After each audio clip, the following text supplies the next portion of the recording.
On today's show, we welcome the co-founder of Popup, Corey Holmes, to discuss why entrepreneurship is such a powerful drug.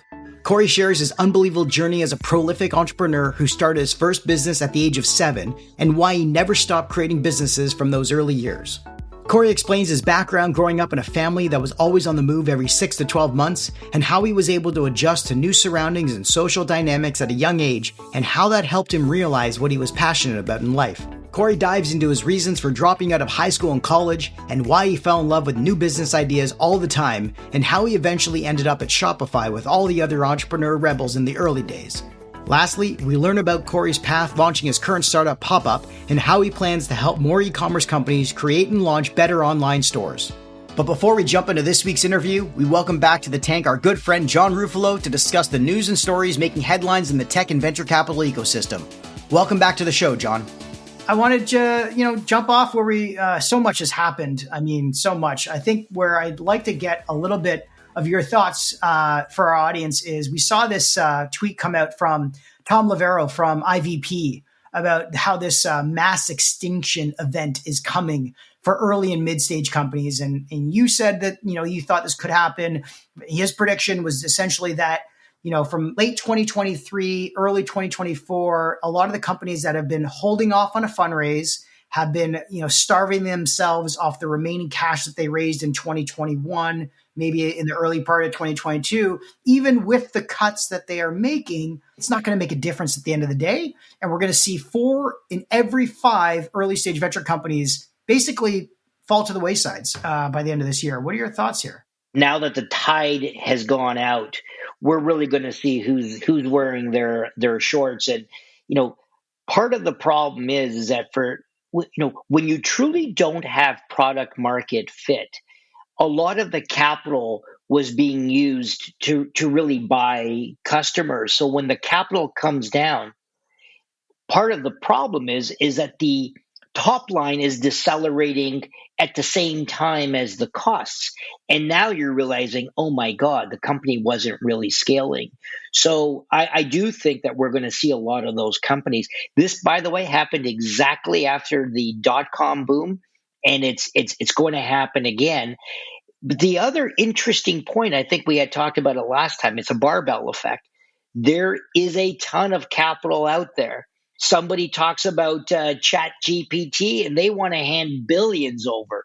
So it is this rush to these perceived winners in hot spaces, which will cause bubble effects in other areas of the market. Yeah, I mean, just continuing on this Chat GPT conversation, there was this another tweet about Boomerang Capital that has been going around the ecosystem over the last few weeks. And for those who don't know what Boomerang Capital is, it's essentially a strategic investor comes in and says, I'm going to give you hundreds of millions of dollars to invest in your company for 10, 15%. However, you have to then spend that money back on our systems and our services in order for us to make this investment. So what are your thoughts around this? Is this going to start to be the norm for corporate venture funds and strategics? What are your thoughts? I don't know if it's the norm, but 2 comments. First of all, has anyone heard of Nortel before? Nortel, so let me give you a little history lesson. Nortel, and I was unfortunately an advisor to them, had approximately 30 billion of revenue. When they unboomeranged it, it was 10 billion. And all they were doing was lending money, in essence, to early stage companies to buy their equipment. Where you've seen this in today's market, in the last 2 years, let's use the fintech sector. Everybody was still going up and growing, and you scratch your head going, my God, where is the default on these companies? And they were showing no signs of default. When you pay a little bit more attention, when it came time to repay, not only did they lend the money back, but the company has grown their top line. So you just lend a little more. In fintech land, they call it stacking. We're going to see when the chair stops moving and you pull the chair out, you will see the deceleration and the deleveraging of this in the digital space. And this boomerang, I'm curious to see what's going to happen in 2023. Yeah, it's interesting. Like we're not confusing this with like AWS credits that are being given to startups that are then spending the money back on AWS, because AWS is not investing in these companies with like balance sheet capital. This is more like actual hard dollars being invested in their customers to then spend it back on themselves. And you see this in Y Combinator, right? Before demo day, all the startups kind of sell contracts to each other to juice their ARR, but really it's just one hand wiping the other. But when it gets into these sizes, it could have a significant impact, wouldn't you say? Yes, and there's an accounting issue when you're doing this, say, and no, like in the example that you gave, and it is notorious in the startup sector. It's really all done in contra dollars, fake dollars, right? So you're exchanging your software services for another company's software services. You both book the revenues and you both book the margin, but there is no net difference. And why is that a problem? Well, this is why when people value businesses based on revenue multiples, this is why they make massive mistakes. It's a quick proxy, but you have to look at the quality of the revenues.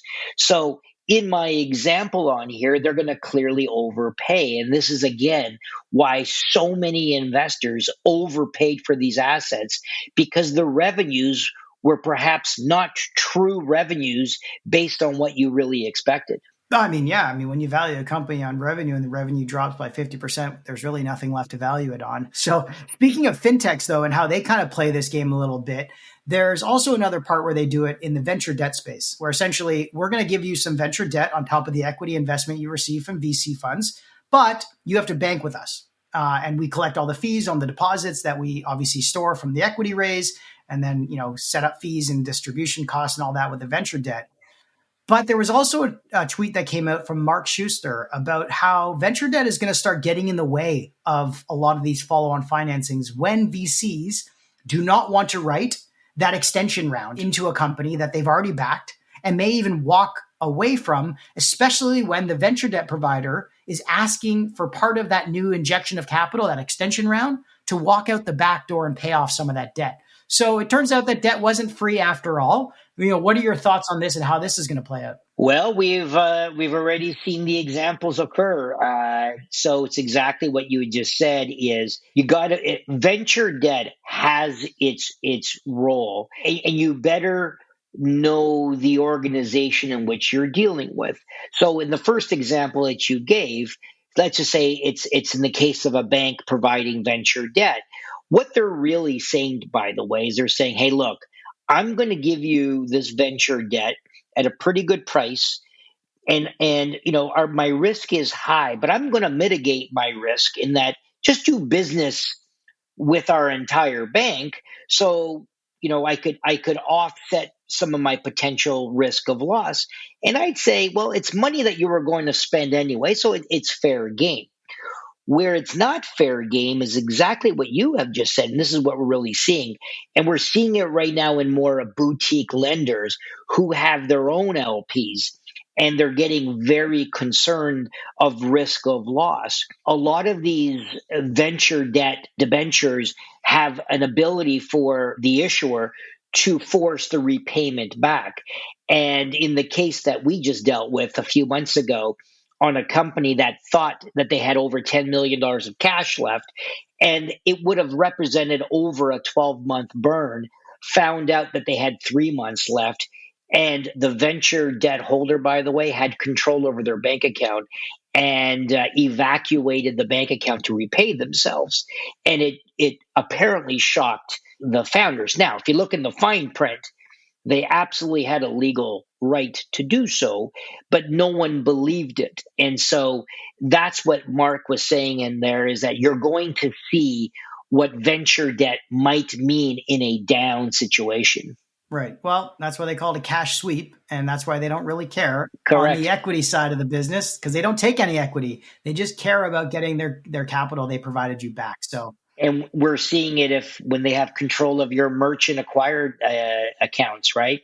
From a credit card processing, they could sweep it at any time. And we're now also hearing situations where companies that have lent based on their credit card processing, sweeping out all the cash and repaying down to zero. And in essence, what was 30, 60, or 90-day loans have become daily loans instead. Wow. I mean, it's interesting what we saw in the global financial crisis with all the different terms being uncovered in the mortgage markets. We're starting to see that happening in the startup venture markets with some of these terms actually coming into play where you never thought they were in an upside scenario. So we'll wait to see what that happens. You talked about two things over the last couple of weeks that I want to touch on.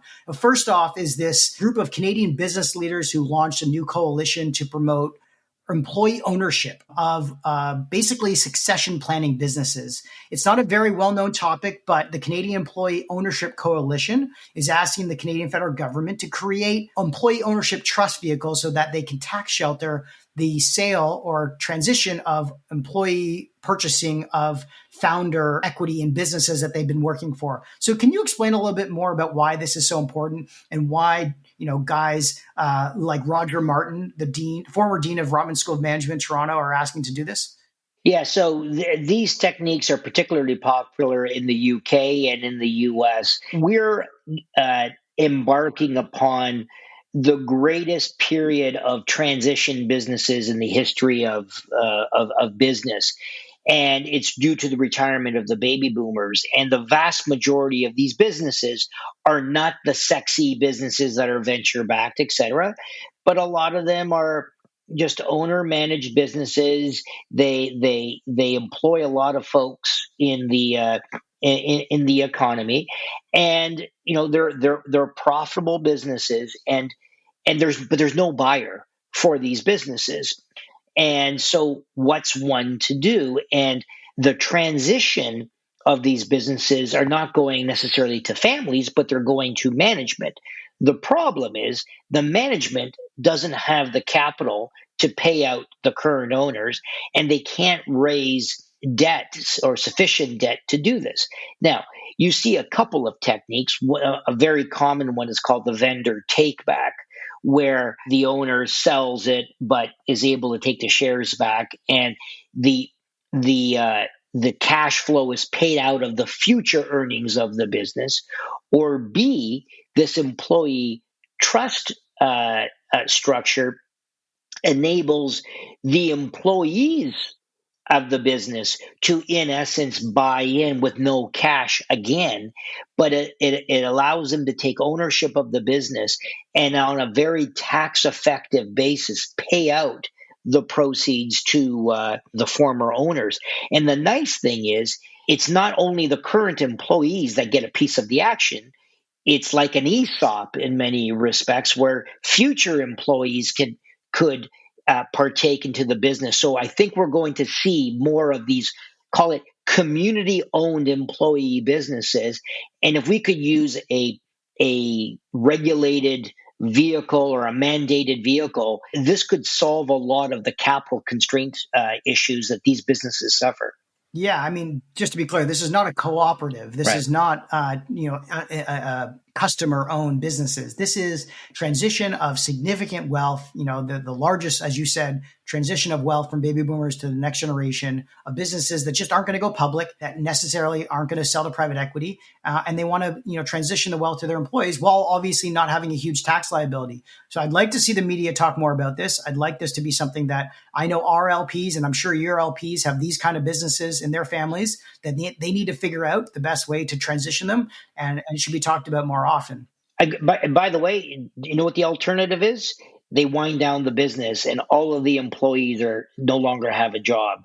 That's really the alternative for some of these folks. And these are profitable businesses. Right. Or what you said is they sell to U.S. private equity and no economic gains get distributed over the life to Canadian investors. Right. One other thing you talked about, which you were very adamant that needs to stop now, is all of the taxpayer money that is being used to fund research and intellectual property development by Canadian institutions that is going overseas, especially to bad actors, including research projects with the Chinese military. What the fuck is going on? What the fuck is right. This has been going on for a very long time now. So there's two separate issues. Number one is, and it is endemic with our university system in particular, where We as taxpayers fund a lot of the research, but the research is neither commercialized nor any that are in fact commercialized. Foreign corporations in particular are smart enough to say, hey, why don't we fund this chair, and any of the resultant IP is going to be owned by us. So they take the great brains of research and build tremendous value. And we've done this time and time again. The great example is all of the incredible work from Jeffrey Hinton, the godfather of AI, and who owns all of the value? Google. We paid for that. So that was a good example, number one. So that is frustrating. But to then go further, and when there's bad actors, and this was in the case of the Chinese military, like what's next? Are we going to show Russia how to get more effective drones so they can kill more folks than Ukrainians, and we're proud that that IP is on there? I'm being a little facetious, but it's not far off the mark. And so a number of these folks in university organizations, when you get a bullshit response is, well, it's not illegal to do that and we need guidelines. Come on. You're in a university. You're supposed to have brains here, right? Don't use that bullshit cop out. Do what's right.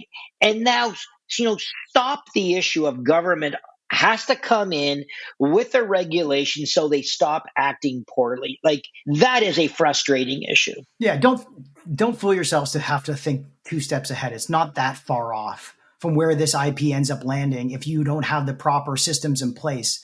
And have to scapegoat it to the government is ridiculous. But we've been seeing this happen with Canadian IP for a long time, unfortunately, even outside of the universities, but still funded by the taxpayers because of all the credits and givebacks and things like that. So I'm not saying that like shred should be gone.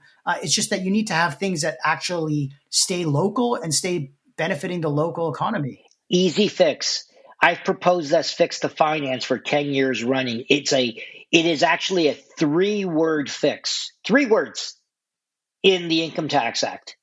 And it relates to the resultant IP and the ownership of the IP, right? And then there's these 3 words that are in there. That is it. We're 3 words away from fixing a massive taxpayer leakage. And still, I don't understand the policy reason why that actually makes sense to anyone. I'm sure the American universities like Stanford, Harvard, MIT have figured this out for sure. They've got some of the most sophisticated IP offices. The best government to figure out was the Israeli government. Their rules are very specific on clawbacks. Any government assistance, you sell the company, boom, first check back to the Israeli treasury. These guys are commercial folks. They know how the game is played.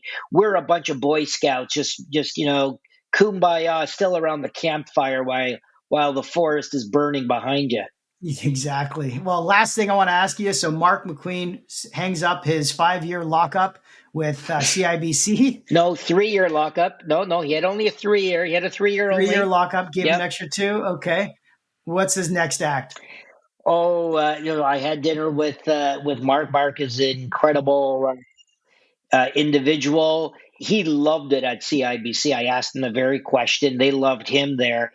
But he wants one more kick at the can at a career. And he said, if he stayed another 3, 4, 5 years, then, there's no more kick at the can left. But he's got an entrepreneurial streak in him. So my bet is he's going to do something and build something entrepreneurial, because that's his greatest charge that he typically gets. Well, as you and I both know, there's no better time like now to build something that can have a massive impact. So we're excited to see what he has to say and do, and hope we can get him on the podcast soon.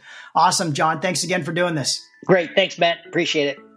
Now let's jump into the tank for this week's episode with Corey Holmes from Popup. Thanks for joining us in the tank today, Corey. Great. Thanks, Matt. Really excited to be here.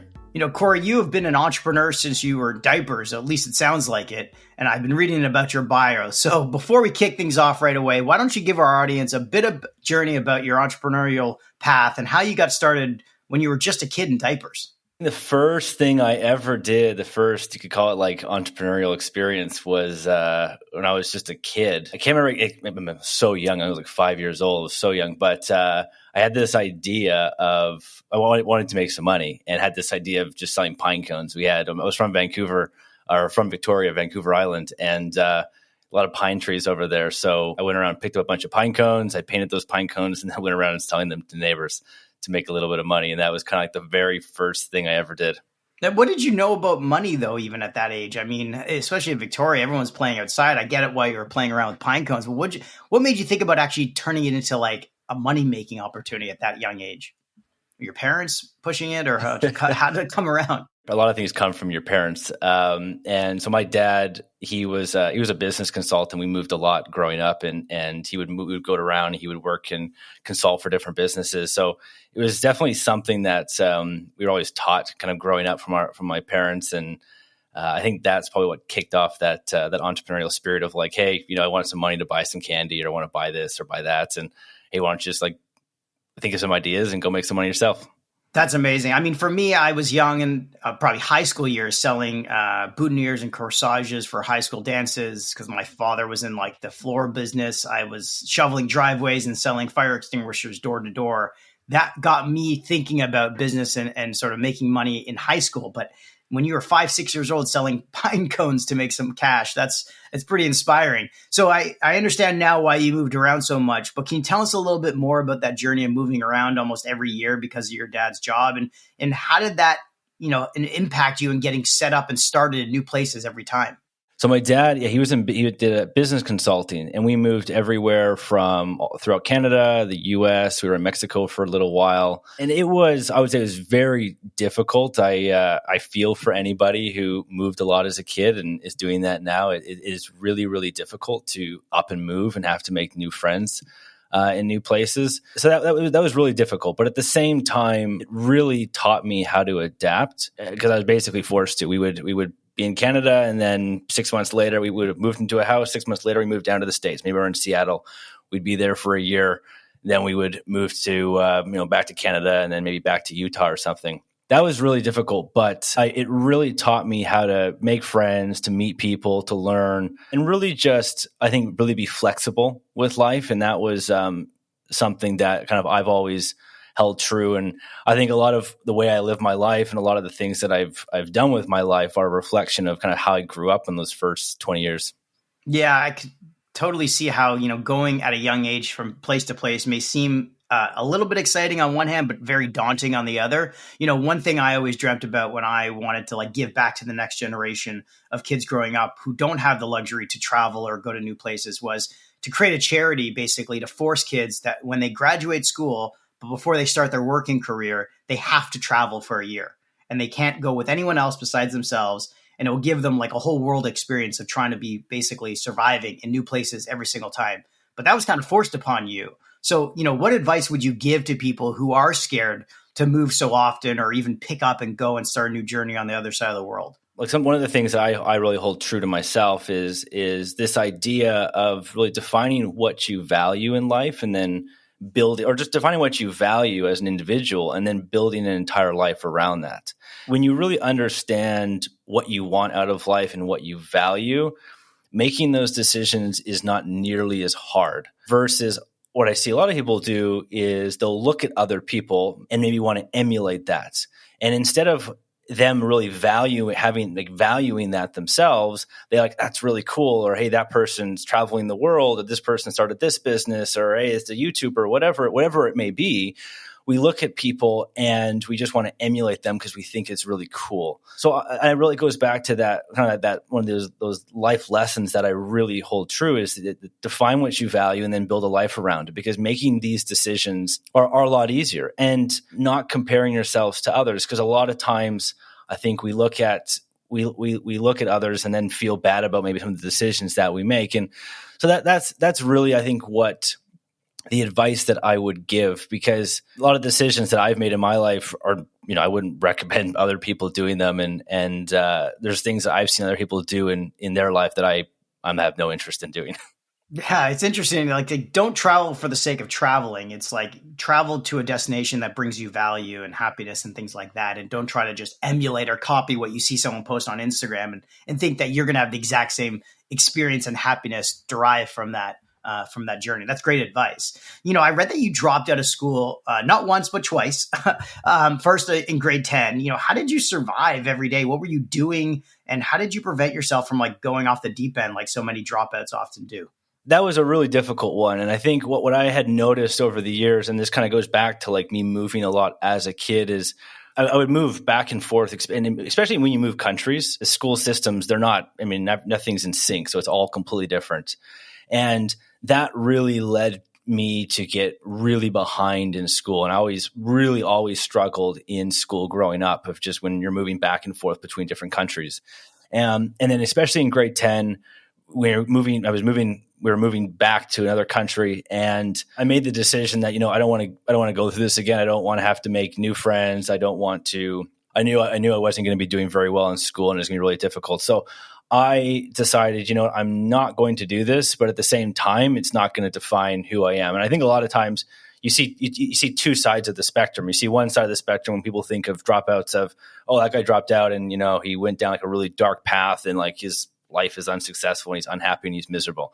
There's one, we see like that side of the spectrum, which, it is what it is. And then there's the other side where you have these people that, oh, I dropped out and I started Facebook. Like I dropped out of Harvard, or I dropped out of Stanford or whatever, and then I started some massive company. You see these two sides of the spectrum. It's like worst case scenario, best case scenario. And I was like neither of those. It was really just, it wasn't a good decision for me to continue. But at the same time, I enjoyed learning. That is one thing I've kind of always kept really close to me, is just constantly learning, constantly challenging myself. And that's what I kept doing. And I tried a number of different things and kept going. And really I've never sat there and been like, oh, because I never finished high school, it defined me in any way. It was something that it was a big decision for me at the time. Looking back, I wouldn't have done anything differently.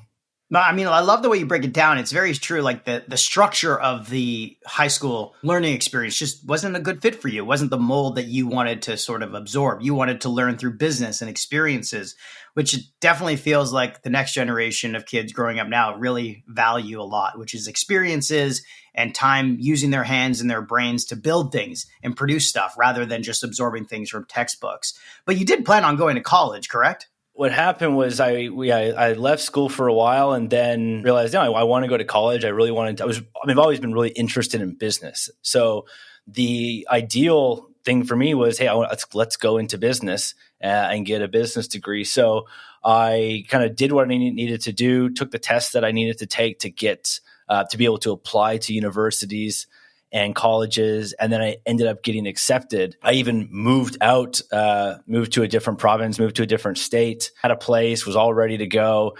And it was like a week before school was supposed to start, I got a phone call about a business back on Vancouver Island that was closing down. And it was this auto and marine detailing business, kind of like a glorified car wash, you could say. And I heard that this business was shutting down, and basically, hey, would I want to buy all of their equipment and start one up myself? And I literally was like sitting there. It was like it was like a Sunday night or something, and I needed to make the decision because school was starting like in a number of days. I think it was less than a week. School was starting, and I was sitting there like, okay, what do I do? And I remember telling myself, okay, I'm going to give myself 24 hours to make a decision on this, thought about it, and said, I want to go into business. I'm literally a week away from starting business school. Why would I not I have the opportunity in front of me. Why not go start a business myself? And I said, screw it. I basically packed up my car, drove back or rented a car, packed everything up.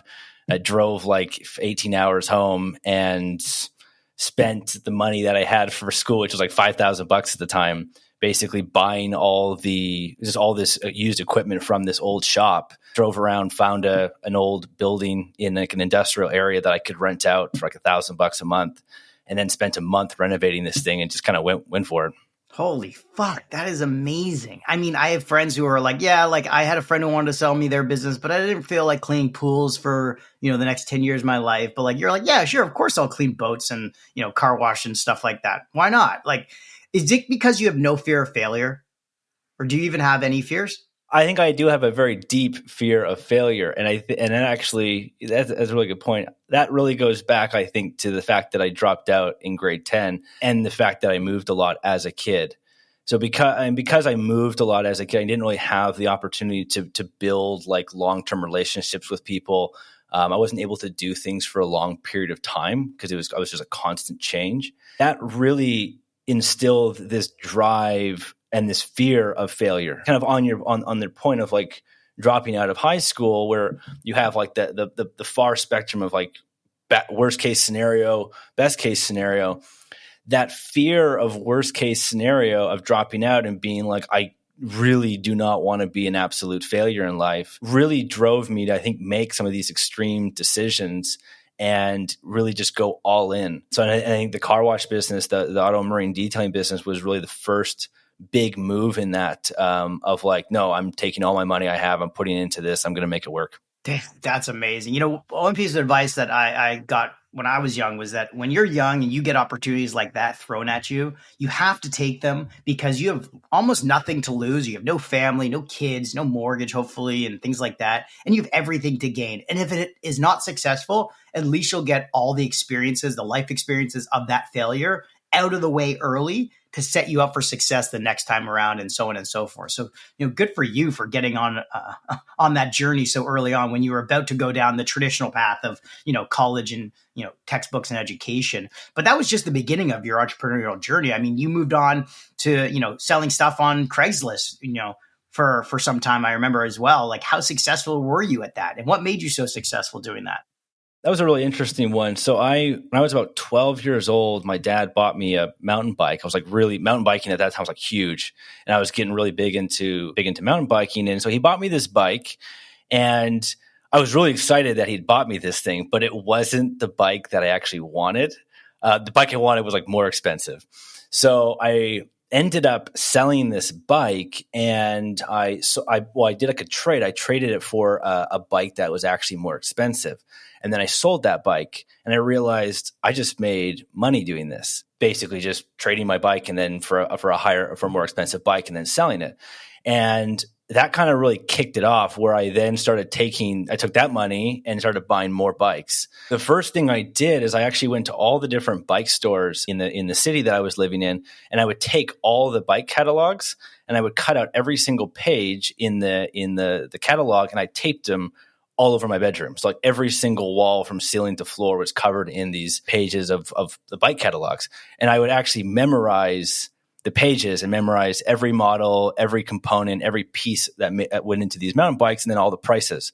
And then what I would do is just go through Craigslist. Facebook wasn't around or Facebook Marketplace wasn't around at the time.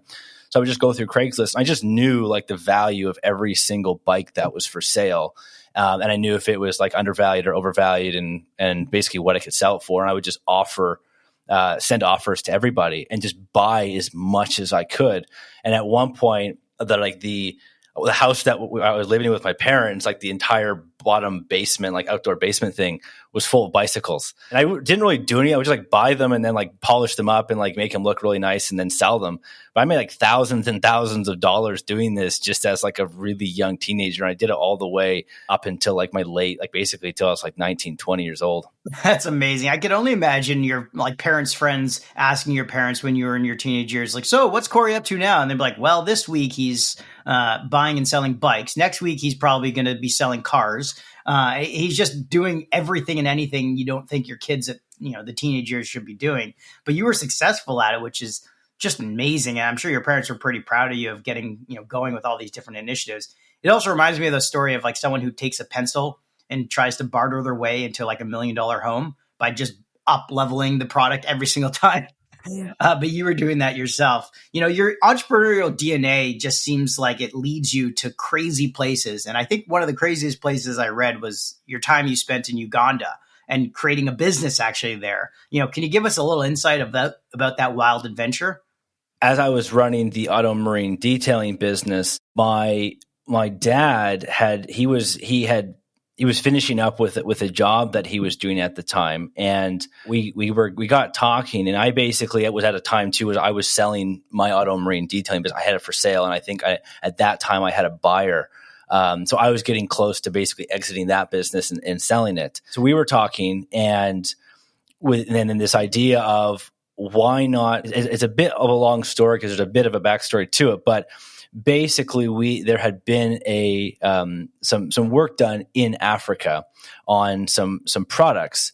And so this idea of why don't we go to Africa and Uganda specifically and start a nutraceutical business down there. So we started chatting about this, and I decided that, hey, I sold the business. I think it was like August. I sold the business. I had like nothing going on at that time. So I said, I'll move there. I moved there first. I think I moved there about 3 months before he did, and kind of started getting things off the ground, getting things going. And then he moved over later. And then we kicked off that business. And that was a really interesting one because it was like, it's nutraceuticals. It was going from an auto marine detailing business into nutraceuticals, where, I mean, I don't really know much about it, but at the same time, I also didn't know anything about, at the time, about auto marine detailing. My whole life has kind of been like that. I've never really known what I'm doing. I just really figure it out as I go. But that was a real big eye opener, and probably one of the biggest learning experiences of my life going into that. That wasn't the fact of moving, across the world to a country I'd never been to before to start a nutraceutical business in an area that I didn't really know, because I'm confident that we can all learn things very quickly. I think the big learning experience there was, I was super young. I was like 23 years old. And it was the ego that I had at that time, being 23. Hey, I'd started a small business. I'd sold it. I was kind of feeling good. The ego that goes along with that I brought into that business, I think was one of the biggest learning experiences, thinking that you can go to another country and bring in your way of doing business, your way of doing things into a completely different culture, and with a completely different people that do things in a completely different way. And that was a real big eye-opener, big learning experience for me that I don't think I would have learned in school or anywhere else. Wow, that is great advice for founders out there. I think a lot of people, maybe are the top of their class, or they're the top of their, business programs, and they go out and start their first business with such amazing amount of confidence and, essentially ego, that they're going to be successful, and they get humbled very quickly when they realize how fucking hard business is. And you had success, you had many businesses, and your last one was successful. And then you show up to sell like herbal supplements in Uganda, and you just have your ass handed to you and telling you like, look, this is going to be a lot different than anything else you've done before. So buckle up and get ready to work hard. Right. And that's great advice.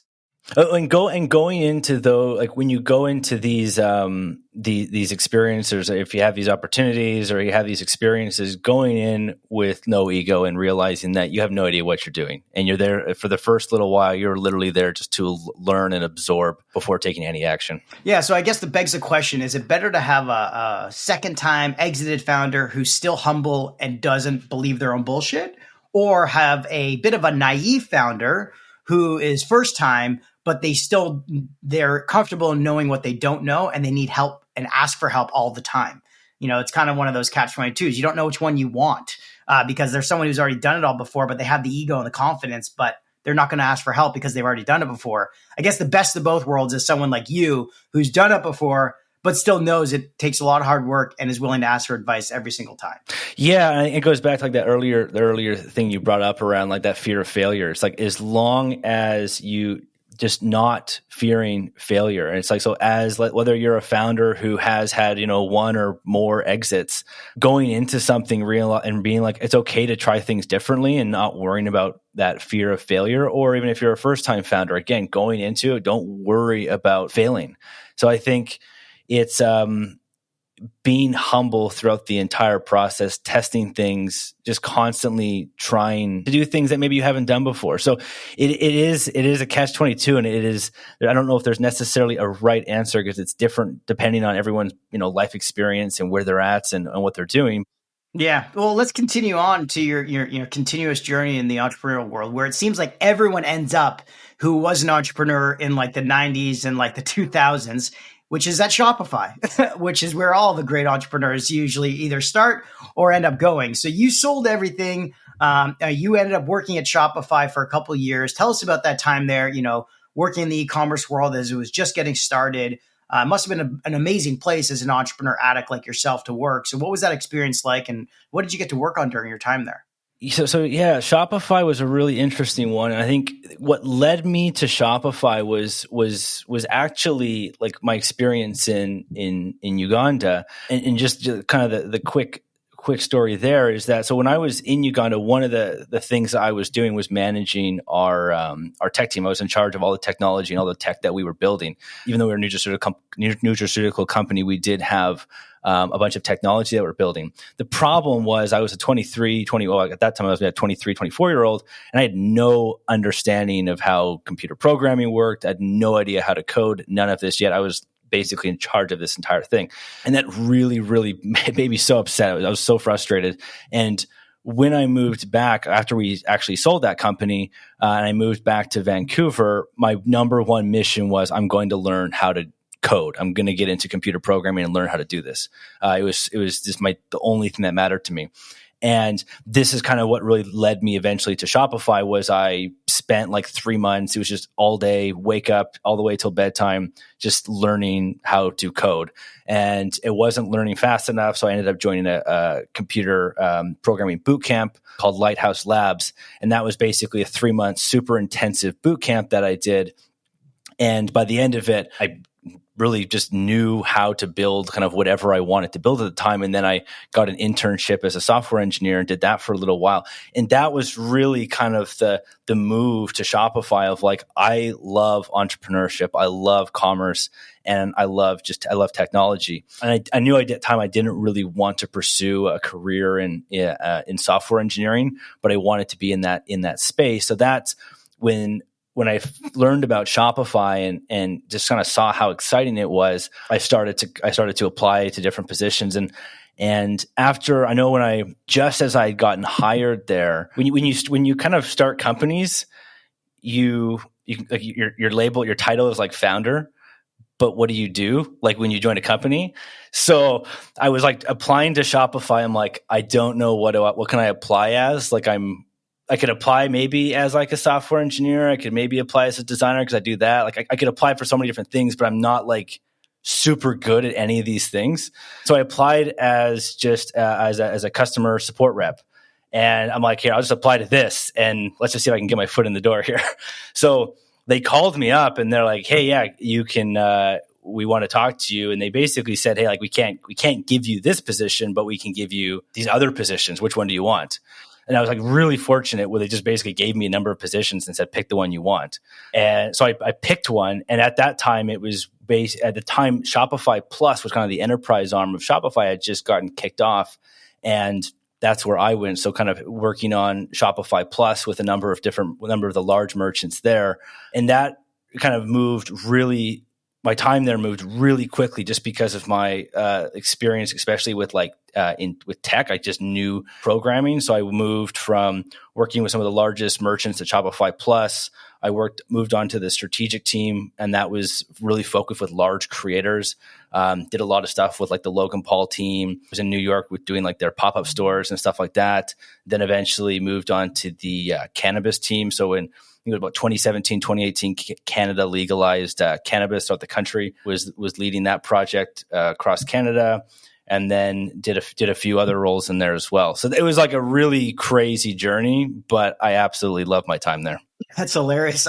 You're literally telling everyone who has the word founder in their title, but nothing else. Yeah. Maybe you should explain what you do. And it's funny because Shopify told you what you did, which was, in my opinion, you were the top like operator for founders who got to go help other entrepreneurial leaders become Shopify users because you had to do it yourself. And so you spoke both sides as an operator and a founder. And you're like, look, I ran a business like you are, and you need to be on Shopify because this is what it did for my business. And now I'm working inside the beast and I can help you do the same with your business, which is probably what Shopify saw when they took one look at your entrepreneurial journey, didn't they? I would imagine that's what it was. And I mean, I remember the first week when I actually joined and I flew out to Ottawa, there was a video. I don't know if it was part of onboarding or I just found it somewhere, but it was a video of Toby, who's the CEO of Shopify, or the founder of Shopify. And there's one quote that he said in this video, which really stood out to me. It was that, Shopify, we hire entrepreneurs. And because we hire entrepreneurs, we know that one day we're going to lose them. And I remember when I listened to that in my first week at Shopify, it was just onboarding. And I heard him say that. And I said, this is the company I want to be at, because I'm not going to be here forever. I knew that going into it, but I'm like, this is really the company I want to be at right now. Yeah, I love that. I've seen that video and it's amazing because they accepted the fact that everyone at Shopify wants to be an entrepreneur and that's why they're there. And they encourage you to start side hustles and side businesses and Shopify websites and things like that. And that just embodies their whole entrepreneurial journey for people to come on the wagon, off the wagon kind of thing through their entrepreneurial journey. So I love how you share everything you got to experience at Shopify, but you did sell everything. And I, read that you traveled around the world creating content for brands and 5-star resorts, which sounds like a dream come true. But was it actually a dream come true, or was it something you just wanted to fill the gap before you really got into your next journey with starting Viceroy Group and eventually Popup? That's another crazy one. I think with everybody, kind of goes again back to that that really one of those life values that I have of like define what you value and then build a life around that. And at the time I'd been with Shopify for a number of years and I was really just kind of looking of like, where do I want to go? And I think everyone, whether it's a job or it's a small job or it's their career or whatever, you get to a point in your life where you realize, I'm unhappy. I want something different. I really want to stretch myself. I want to change. And that's really where I was at. I was married at the time. So my wife and I were kind of having a discussion around what's next and what do we want to do.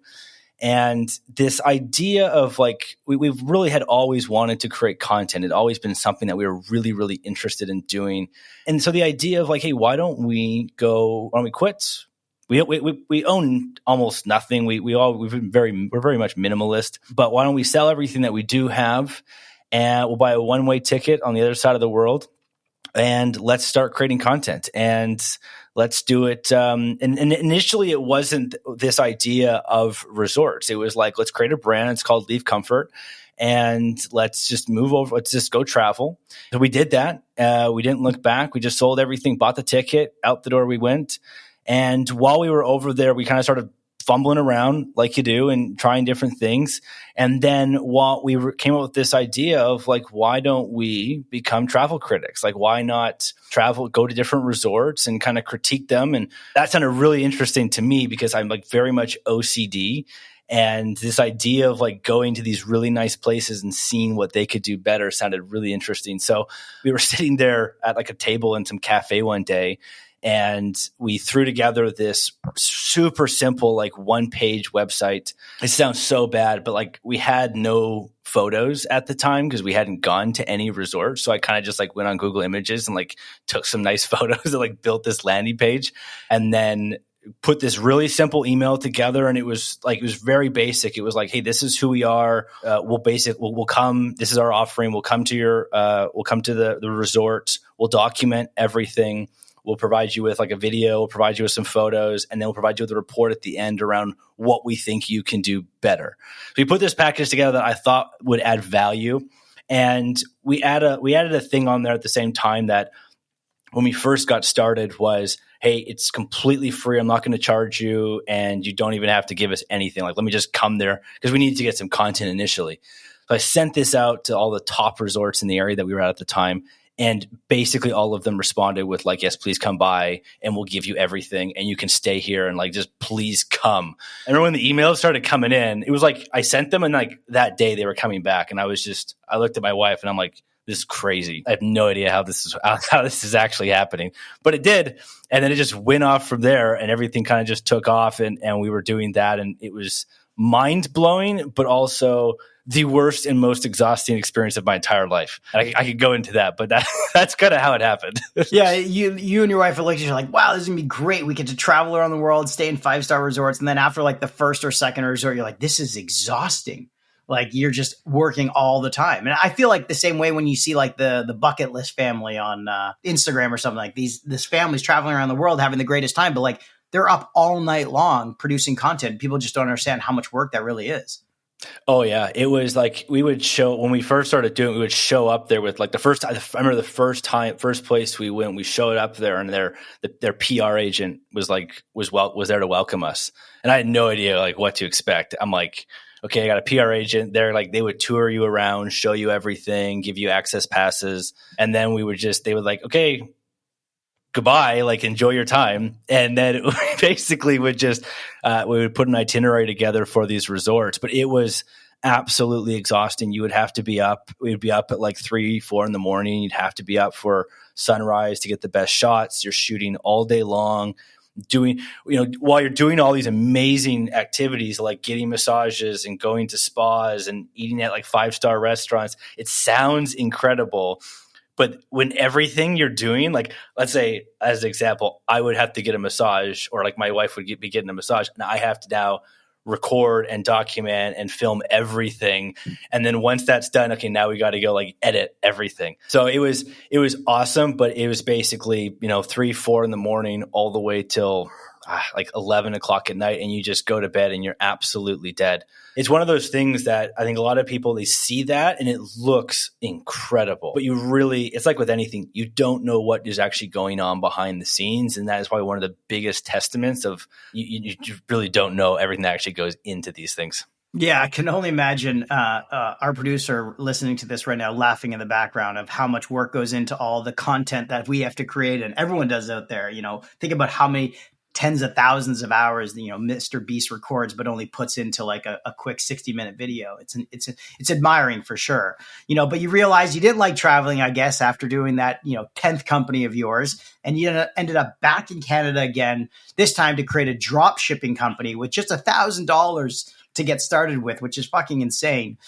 So tell us a little bit about that journey with the Viceroy Group and how that got started and eventually led into your side hustle with Popup. We moved back. We actually came back for my wife's. It was a wedding that was going on, and so we had come back for the wedding. And while we were there, it had given us like this like week or like 2-week break. We had just been going nonstop with like no time to think. And then when we came back, we had this 2-week window for us to just like kind of think about what do we want to do. Like, and we really sat there and we're like, I really enjoy doing this, but do I want to do this for the next 10 years? Because at that point we were like, whatever we do, this is it. We want to be doing this for a long time. We want to really dig into this. And the answer was no, I don't want to do this for 10 years. So we basically moved back, and I got a phone call from a colleague from when I worked at Shopify. And it was actually is the guy I eventually co-founded Popup with.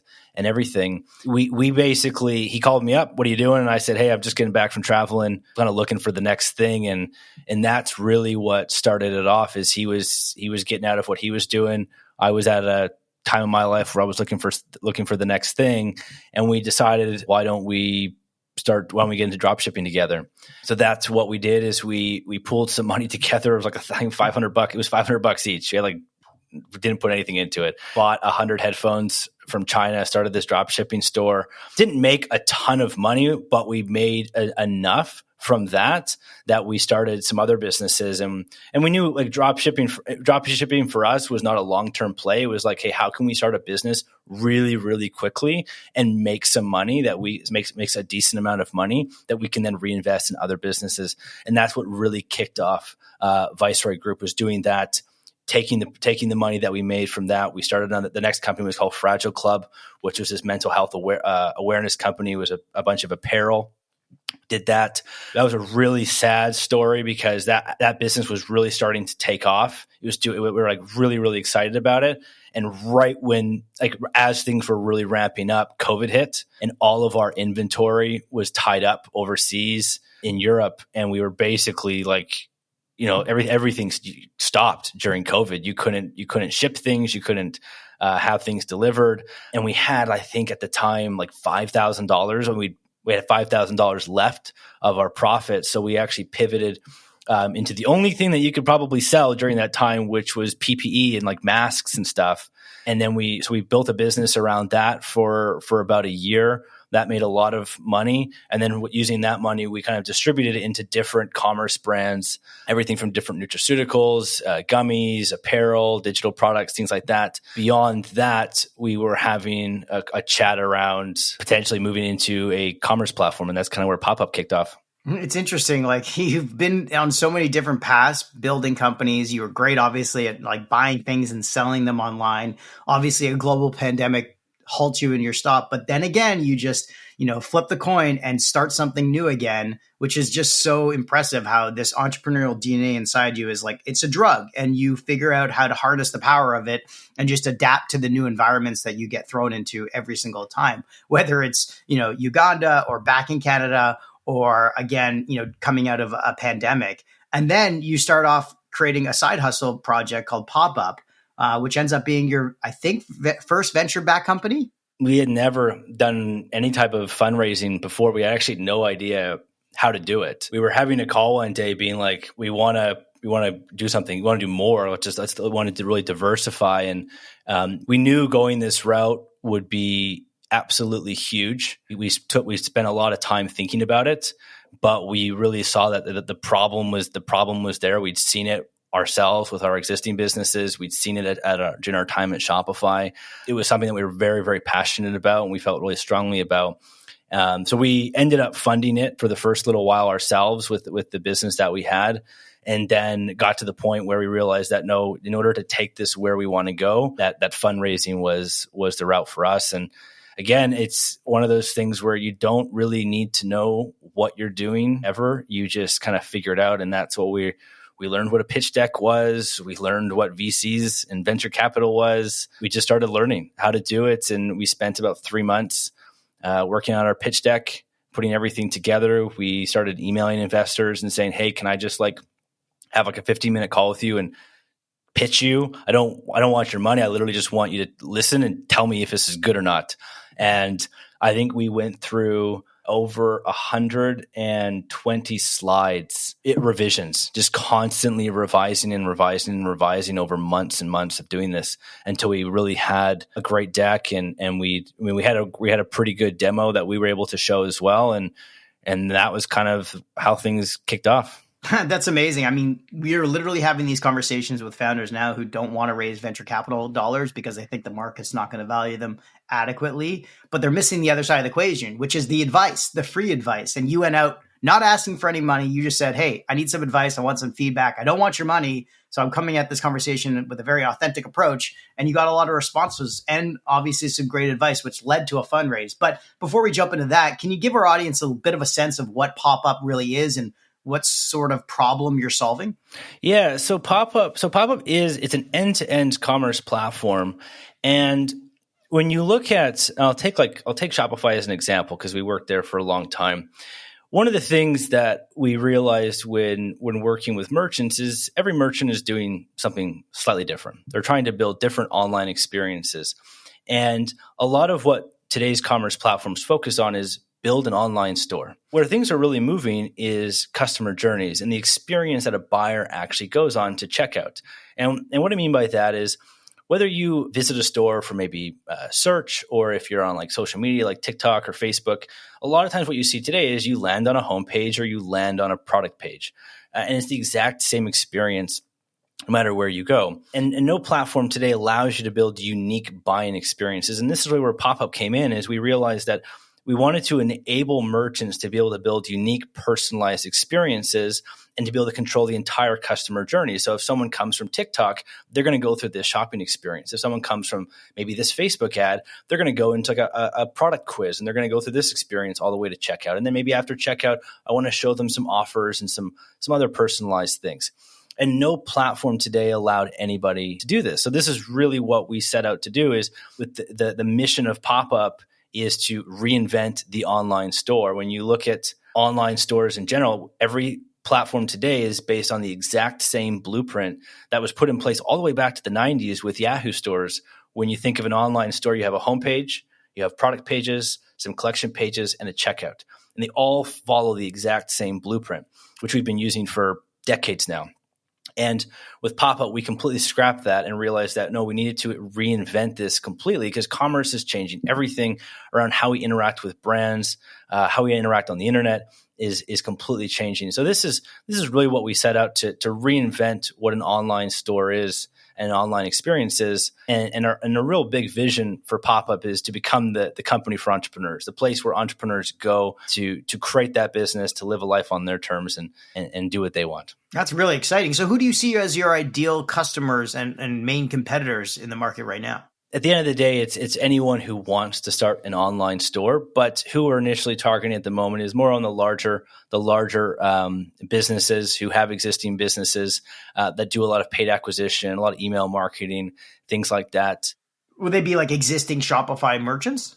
Yeah, the majority of merchants that actually use Popup all come from Shopify. So they're creating like a second store or just a feeder store into their Shopify? Like, because Shopify, you don't really want to build on your Shopify store there. It's not really great. So you're creating your own storefront using Popup, but your back end maybe is Shopify. Is that the goal? Yeah, so and that's another interesting thing is that Popup can be used in two ways. And this is one of the big challenges in the space is this idea of the process of migrating platforms. When you migrate, if you're on BigCommerce, maybe you want to use Shopify, you have to go through an entire migration process, which can take months, and sometimes it can take up to a year or longer. And we knew that going into it, and we realized that we wanted to enable a platform that basically gave merchants these superpowers and allowed them to do things that are basically impossible today, so that you can use Popup as a standalone platform. So you can do the full migration process, but at the same time, you can also use it in conjunction and kind of plug it into your existing platform, whether that's WooCommerce, Shopify, BigCommerce, Magento, you name it. You can literally plug it in with very minimal migration. All right. So you mentioned in your vision, like to service everyone, but what is your like real long-term vision for Popup as a platform? The long term, so the long term as a platform to really, when we look at every single online business today, we really see that merchants will be either using Popup as their platform of choice, or they will be using it in conjunction with their existing business. And really, when we look at businesses that are using Popup in conjunction, they're using it as part of their overall marketing strategy. They're using Popup stores for collaboration stores with influencers. They're using it for advertising campaigns, for different journeys, email marketing, all types of different things. Wow, that's incredible. And I read that you have over, 40 or 50 employees right now and are still growing? Mm-hmm. Yep. That's amazing. Well, it obviously is working because you recently came out of stealth last year with a $3.5 million pre-seed financing round led by Accel and included amazing investors like Seedcamp, Harry Stebbings, 20VC, and a group of executives from Shopify, Hopin, and others. So can you tell us about the funding round and how it came together and what your plans are for this year with the funding? How it came together, it was, again, one of those things where we just figured it out along the way. We got a lot of advice around during the fundraising process, kind of before we kicked it off. Even when we did kick it off, we had no idea what we were doing. I remember the first venture capital call that we had. It was so bad. So I'll share that, because if anyone has done this, do not feel bad about the idea that you have no idea what you're doing. So we got on this call and we went through the pitch, kind of went through everything. And then at the end of the pitch, they looked at us and said, okay, great. This looks really cool. Like, how much are you raising? And we actually hadn't thought about that part. So they asked us how much we were looking to raise. And we remember we looked at each other and I just threw out a number. Without even thinking about it. And then we realized that that was absurd. So again, we had spent so much time focused on the product and building the product and doing all of that stuff. And then working on our pitch and our deck that we really hadn't even thought about, okay, we're going to raise money, but how much should we raise? Which was completely naive at thinking about it. But we figured it out and we adjusted really, really quickly. So, it was a fantastic round. We met with some wonderful investors all throughout the US and Europe. And luckily COVID was going on. So we actually could just do everything on Zoom calls. I know in the past, a lot of times you would actually fly around and meet people in real life. So we were able to meet lots and lots of investors in a very short period of time, which was great.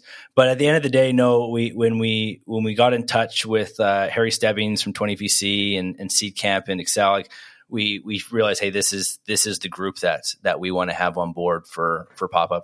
Yeah, I mean, it's incredible. And also the executives, like I said, from Shopify and Hopin and others are probably amazing strategic angels for you to have join the round. So congrats on that. Before we wrap things up, we always ask our guests for their fast favorites. So first off, your favorite podcast. Oh, it's got to be Alex Hormozi, The Game. Nice. That's a great one. Next, your favorite newsletter or blog. I'm not tied to any newsletter or blog. I read a bunch, but there's not like one that I've dedicated to. Any bookmarks out there or ones you always want to make sure you mark as unread before getting into it? I think Homebrew. I do like home. I'll look at Homebrew. That's probably the one. Yeah, that's a good one. Next is your favorite tech gadget. I am very much a minimalist, and I own actually all my belongings fit in 2 suitcases. So it's got to be like Apple products. It's like the one thing I own the most of. That is incredible. 2 suitcases. Wow. And what would be your go-to Apple product? Obviously, you've got probably like the iPhone and the iWatch, but like one that you've just grown to like never leave home without. It's got to be the AirPods. It's got to be the AirPods. Favorite new trend? The new trend, I think it's the trend for everybody. It's talking to Chat GPT. What kind of fun conversations have you done or projects you've created with it? I've actually been talking or asking questions a lot about like writing code. It's been really interesting asking ChatGPT to like write different types of code or like small programs. That's been really, really interesting. And have you incorporated any of them, or are you just sort of seeing what it spits out? No, I haven't incorporated like anything into like actual projects, but it's really interesting seeing where that can head and will head with really speeding the process, whether like with pair programming, when like for as far as like development goes. I've seen a lot of interesting stuff in like 3D modeling, people using ChatGPT to kind of build out basic 3D models and stuff like that. So I think it's be very interesting seeing the how that evolves beyond just getting answers. And I think the whole copywriting and content and getting answers is one side of it. But I really am interested in what it's going to be able to do in terms of like software development, 3D modeling, stuff like that. Yeah, for sure. I mean, for me, I've been asking it to write our quarterly investor update to see how that spun out, which was pretty good. And then the other time I had it write a podcast script to interview a founder like you, which I will say is not this interview, but for others, I may try it on. So it is a lot of fun. Next is your favorite book. Favorite book, definitely is probably How to Win Friends and Influence People. I have lots of favorite books, but that's definitely the one. Yeah, I read that a long time ago. Wow. That's a good one. An oldie but a goodie. And last but not least, your favorite life lesson. Favorite life lesson.